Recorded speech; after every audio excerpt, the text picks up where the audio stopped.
పరిశుద్ధ గ్రంథం ఛానల్ వీక్షిస్తున్న ప్రతి ఒక్కరిని దేవుని పేరిట వందనాలు తెలియజేసుకుంటున్నాం. ప్రేమ, సంతోషము, సమాధానం సదా మీకు తోడేయుండి నడిపించునుగాక. నిన్నటి దినాన్న యోబు గ్రంథము 21వ అధ్యాయం చదువుకున్నాం. ఈరోజు యోబు గ్రంథము 22వ అధ్యాయం చదువుకున్నాం. అప్పుడు తేమానీయుడైన ఎలీఫజు ఇలాగా ప్రత్యుత్తరం ఇచ్చెను: నరులు దేవునికి ప్రయోజనకారులు అగుదురా? కారు. బుద్ధిమంతులు తమ మట్టుకు తామే ప్రయోజనకారులై ఉన్నారు. నీవు నీతిమంతుడివై ఉండుట సర్వశక్తుడగు దేవునికి సంతోషమా? నీవు యథార్థవంతుడివై ప్రవర్తించుట ఆయనకు లాభకరమా? ఆయన యందు భయభక్తులు కలిగి ఉన్నందున ఆయన నిన్ను గద్దించునా? నీ భయభక్తులను బట్టి ఆయన నీతో వ్యాజ్యమాడునా? నీ చెడితనము గొప్పది కాదా? నీ దోషములు మితిలేనివి కావా? ఏమీ ఇయ్యకయే నీ సహోదరుల యొద్ద నీవు తాకట్టు పుచ్చుకొంటివి. వస్త్రహీనుల బట్టలను తీసుకొంటివి. దప్పిచేత ఆయాసపడిన వారికి నీళ్ళియ్యవైతివి. ఆకలి గొనిన వానికి అన్నము పెట్టకపోతివి. బహుబలము గల మనుషునికే భూమి ప్రాప్తించును. గనుడని ఎంచబడినవాడు దానిలో నివసించును. విధవరాండ్రను వట్టి చేతులతో పంపివేసితివి. తండ్రి లేని వారి చేతులను విరగ్గొట్టితివి. కావుననే బోనులు నిన్ను చుట్టుకొనిచున్నవి. అకస్మాత్క భయము నిన్ను బెదిరించుచున్నది.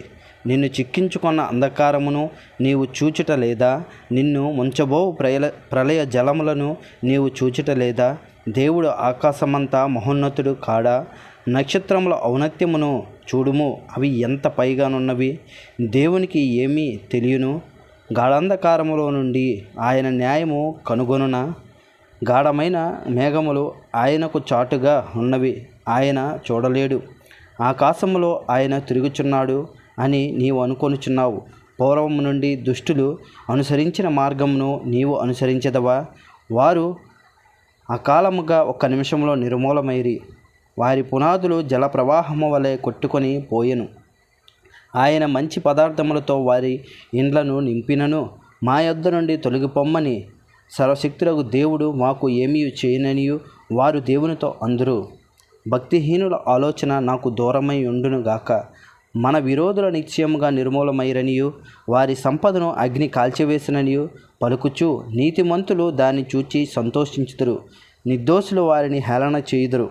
ఆయనతో సహవాసము చేసిన ఎడల నీకు సమాధానము కలుగును, అలాగున నీకు మేలు కలుగును. ఆయన నోటి ఉపదేశమును అవలంబించుము.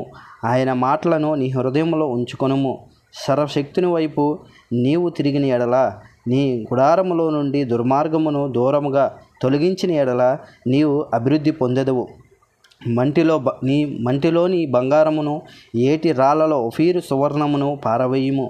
అప్పుడు సర్వశక్తుడు నీకు అపరంజిగాను ప్రశస్తమైన వెండిగాను ఉండును. అప్పుడు సర్వశక్తుని యందు నీవు ఆనందించుదువు. దేవుని తట్టు నీ ముఖము ఎత్తెదవు. నీవు ఆయనకు ప్రార్థన చేయగా ఆయన నీ మనవి ఆలకించును.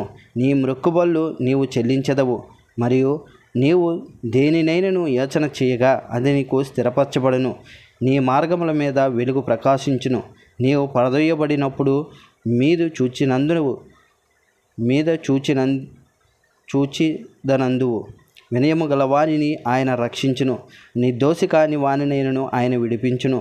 అతడు నీ చేతుల శుద్ధి వలన విడిపింపబడును. ఇంతటితో యోబు గ్రంథము 22వ అధ్యాయం పూర్తయింది. రేపటి దినాన్న యోబు గ్రంథము 23వ అధ్యాయం చదువుకున్నాం. ప్రేమ, సంతోషము, సమాధానం సదా మీకు తోడేంటి నడిపించునుగాక. ఆమేన్.